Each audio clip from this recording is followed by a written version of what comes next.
dikit ngambek itu amarah namanya. Sifat orang gitu ya. iya karakter makanya tipikal kan. Ada lawamah cepet marah cepet baik. Ada mutmainah yang nggak cepet marah nggak cepet baik, tenang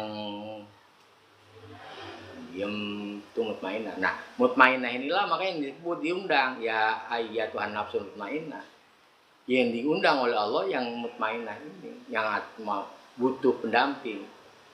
Maka disarankan oleh Nabi cari teman yang lebih baik dari kita agar kita ke bawah baik. Jangan cari teman yang lebih buruk dari kita ke bawah buruk. Temennya premanmu kan. Iya. Pepatah orang tua, deketin tukang minyak wangi kita dapat bau wanginya. Deketin tukang las kita pasti kepercikan lasnya. Jadi teman yang baiknya itu mutmain ada. Nah kalau yang kedua ke atas, rodiyah emang udah dapat bimbingan dari Allah langsung. Rodiyah. Disuruh mukim dia bener gitu. Soal itu bener, emang rodiyah udah. Ada lagi para rasul itu namanya mardiyah. Sudah mendapat stempel diridoi, status diridoi. Ada kita nih ngeragi-ragi ya. Hah? Status diakui ya. Iya, udah diakui udah. Akreditasi itu. Iya. Iya. Berarti 4 udah tuh. Yang 4. Iya. Mutmainah, amarah. Awal dulu Pak amarah dulu, Amarah. yang paling rendah itu. Amarah, Lawamah, mutmainah, mutmainah, rodiyah, mardiyah. Maka dalam surah Al-Bayyinah rodiyatam mardiyah. ya bang, saya pernah dengar juga arti amarah itu kan memerintah gitu ya. Lah. Jadi Amarah bisu itu bahasanya dalam Al-Quran itu inna nafsal amarah bisu. Bahwa nafsu itu selalu membujuk kita untuk berbuat jahat. Itu mah tipikal yang lain. Nafsu kalau turutin begitu maunya jahat. Gitu. Nah kalau yang ditanya banyak bagian itu tipikal orang. Oleh karena itu agama diturunin untuk menseragamkan yang amarah, lawamah, mutmainah, rodiyah, seragam semua, ikuti tuntunan. Tuh. Yang amarah jadi ikut ke rodiyah karena memang dia juga kena tuntunan. Justru agama itu untuk menseragamkan 5 nafsu itu, 5 macam watak orang itu. Ya, Yang awalnya main pukul, main tampar kan dilarang agama, akhirnya dia nggak mau. Hah? iya biar akur. Akur semua. Gitu. kan ibu ya ini. Nah iya makan, itu buka tuh. Kita kandungan rumah makan kue ini. Iya tuh nafsu itu menurut ilmu tasawuf, torekot, ada 3 makna, 3 pengertian. Ada nafsu yang berarti watak dan karakter orang, artinya ada nafsun yang artinya individu, kullu nafsin za'iqatul maut. Setiap individu manusia, nafsun juga bahasa Arabnya. Ada lagi yang nomor 3 nafsu.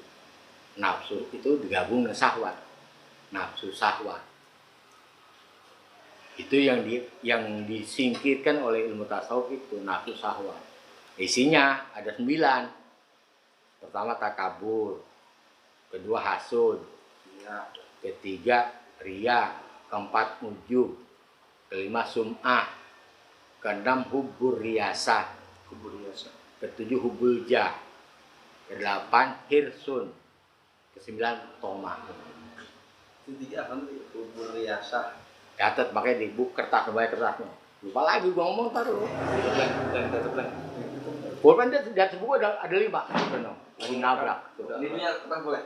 Kertas yang aja noh, yang dia papir. Marah-marahmu itu dia. Ini kunci tuh. Tangan jantung kan payah mana? Maksudnya aja bukan mau sarap tuh.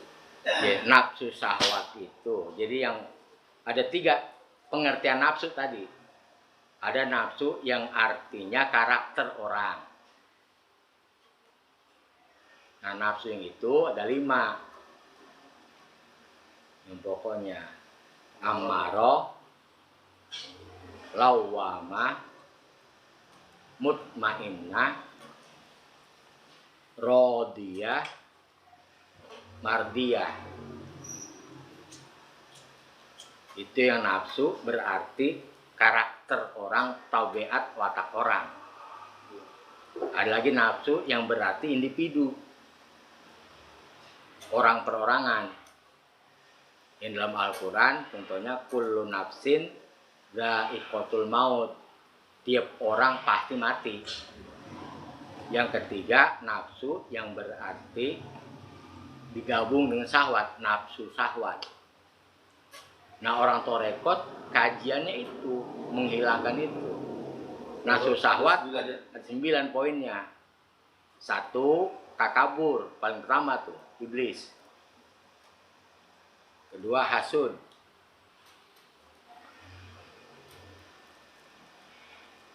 Ketiga, riya. Keempat, ujub.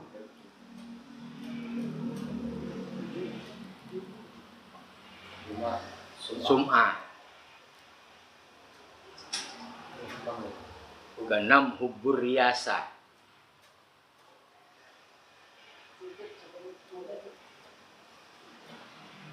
Apa dulu? Hah? Artinya berarti yang Ntar dulu, tulis dulu. Ya. Hubbur riyasa. Yang ke-7, hubbul jah. Ke-8, hirsun. Serakah. Ke-9, tomaun. Hubbur riyasa selalu pengen dihormatin, pengen dituain. Riyasa rois, jabatan. Kan dituain. bukan kerja jabatan. Kalau rois kepala pokoknya pengen dituain, pengen jadi ketua terus, dituain. Kita di belakang maunya mancalin aja, Bang. Iya benar. Ancalin aja. Nah, kalau hubul jah baru hobi jabatan. Ancalin aja main dulu. 9 nafsu syahwat. Atau negro. Jadi orang sufi makanya menghilangkan itu semua. Ujub. Ujub artinya merasa diri paling sempurna. Paling benar ya, Bu. Lu cari dah kampung ini kalau kayak gua. Berarti kalau udah ngilangin ini masih ada ini, masih ini. Semuanya kalau udah bisa ngilangin 9 baru dianggap sufi, orang yang bersih hatinya. So, sufi itu berasal dari kata tasawuf ya. Kalau orang baru belajar membersihkan diri, tasawuf namanya. Ilmunya tasawuf. Nah, kalau udah bisa membersihkan itu namanya orang sufi, orang yang bersih. Gitu. Kata Dikin 9-nya masih nyangkut sama kita ini. Hirsun itu artinya pelit ya. Jangan kayak orang bilang serakah, enggak. Pelit. Hirsun itu. Di sini nggak ada apa? Apa ya? Tidak merasa cukup ya? Hah? Tidak merasa cukup terus. Itu toma. Toma ya. Ya artinya rezeki kurang mulu tuh, merasa kurang. Ya toma. Ya udah dapat. Lawannya kona'ah. Iya. Udah dapat ini masih pengen lagi. Kadang ini dia ini. Nah. Hah? Kekurangan mulu gitu. Sesungguhnya kalau kita pikir secara logika yang bersih, apa sih yang kurang kita? Sebetulnya masih ada 3 hari makanan masih ada di rumah. Cuman nggak punya duit. Pikirannya gitu ya. Iya, sebetulnya kalau kita pikir paling miskinnya orang itu beras masih ada 2 liter 3 liter mau buat apa besok. Tapi karena kita memang punya sifat itu, udah rasa miskin aja, udah marah-marah aja. Itu kuncinya tasawuf ya. Itu doang. Ya. Karena tasawuf memang membersihkan hati. Jadi nggak pergi plan. Oh, masuk ke gimana tuh polanya sawapa wala bahwa Itu jangan makal aja. Kata Imam Malik, balik. man tasawwafa walam yatafaqah faqad tazanda. Iya. Wa man tafaqah walam tasawwaf faqad tafassak. Tulis kalau gak hafal kan buat kantong lu kan Udah lu ingat, buat. udah. Hah? Udah ingat. Itu sih. Itu kan buat pedoman lu hidup. Orang yang ngaji fikih melulu, nggak ngaji tasawuf, maka hidupnya fasik. Orang yang tasawuf doang nggak pakai fikih, hidupnya kafir zindik. Makanya tiga-tiganya dibawa, tauhid, fikih, tasawuf, tiga-tiganya. Baru paman jamaah bainahuma faqad tahaqqaq. Digabungkan keduanya, itulah yang benar. Fikih sama tasawuf.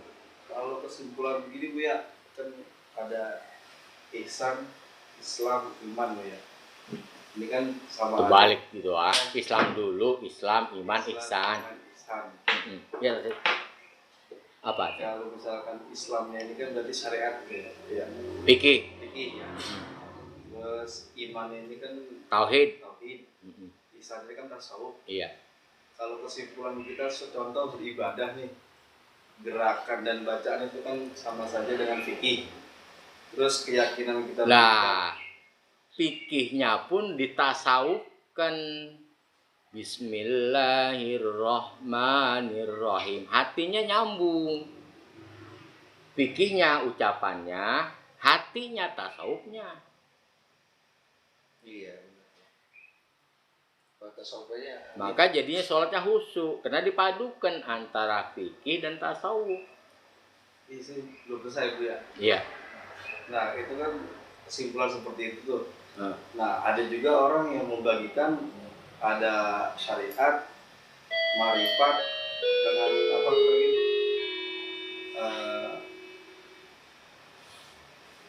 Apa sih? Sini, tulis, gue sebutin. Istilah yang benar, jangan salah lu. Ya katanya kalau kita udah marifat nggak perlu syariat gitu. Iya, makanya tulis itu urut-urutannya.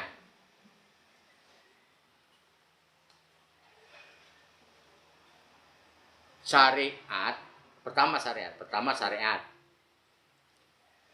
Syariat itu istilah lain agama, din.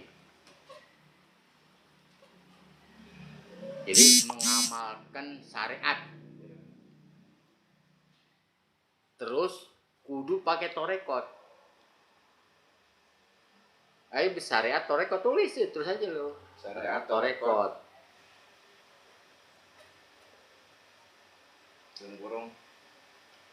Lagi, terus dari torekot menjadi hakikat.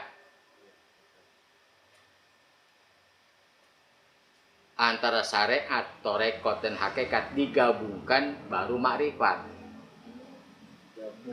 Gabungan tiga itu muncullah istilah makrifat. Sambungan tuh lain. Jadi dia menjalankan syariat agama. Lewat imam mana? Kalau fikih kita Imam Syafi'i. Kalau tauhid kita Imam Hasan Asy'ari. Kalau tasawuf akhlakul karimah kita lewat Syekh Abdul Qadir. Jadi syariat, torekot, hakikat, baru ini kalau digabungin bener muncullah Islam. Itulah orang yang paham. Marifat orang yang paham. Orang yang kenal Allah. Bukan juga pisah-pisah. Kalau udah marifat nggak pakai syarat lagi, bukan begitu, itu syaratnya. Kalau hakikat itu pengertian apa Bu ya? Bener. Benar ya. Ibadah kita benar kalau kita menjalankan syariat dengan torekot, maka kita bermazhab. Nggak boleh nggak bermazhab. Kalau nggak bermazhab nggak bertorekot. Nah kita fikihnya mazhab kita 4, Hanafi, Maliki, Syafi'i, Hambali. Berarti termasuk karomah itu adanya di hakikat ya? Gabungan semua. Nggak bisa. Karomah muncul karena 3 ini. Jadi dia syariat, torekot. Ini kalau udah begini, artinya dia jalani ibadah syarat dengan dia ngamalkan agama sesuai dengan jalur imamnya, baru namanya ibadahnya hakikat, bener ibadahnya. Karena ibadah benar baru dikata dia orang marifat. Dari marifat inilah timbul karomah. Kemuliaan dari Allah. Tadi Buya bilang tarekat bukan hanya zikir doang berarti ya? Yang paling penting mah itu. Jadi akhlakul karim keharian kita. Zikir salah satu rukun tarekat. Kalau tadi Buya kan bilang wudu, berarti caranya bisa lain juga dong? Lah iya. Kalau kita orang tarekat ajarannya wudu itu pertama basuh muka, baru ke kumur, baru masuk ke hidung. Bukan kayak lu, kumur dulu, hidung dulu, baru cium muka. Nggak ada hitungannya. Memang dalam kitab fikih, sunnah wudu ke kumur. Gimana lempengannya nggak dikasih tahu. Iya, urutannya. Iya kan? Ada sunnah wudu ke kumur, masuk ke hidung, di kuping kan? Tapi waktunya kapan dan sesudah apa nggak dijelasin. Itu yang pada salah. Yang benar wudu itu basuh muka dulu, nawaitul raf'al, basuh muka. Terus baru ke kumur. Kenapa kumur? Karena ini mulut bagian muka. Iya. Buktinya kalau kita kumur lagi puasa nggak batal. Maka waktu wudu sunnah dikekumurin. Udah niat dulu, baru ke kumur. Video masukin ke hidung. Nah, masalah kuping kapan? Kena kuping ini ada yang bilang masih bagian muka. Kalau kita wajib dibasuh nanti komplain lagi dah. Udah sunnah disapu aja. Maka waktu muka terus ke kuping-kuping. Bukan udah pala baru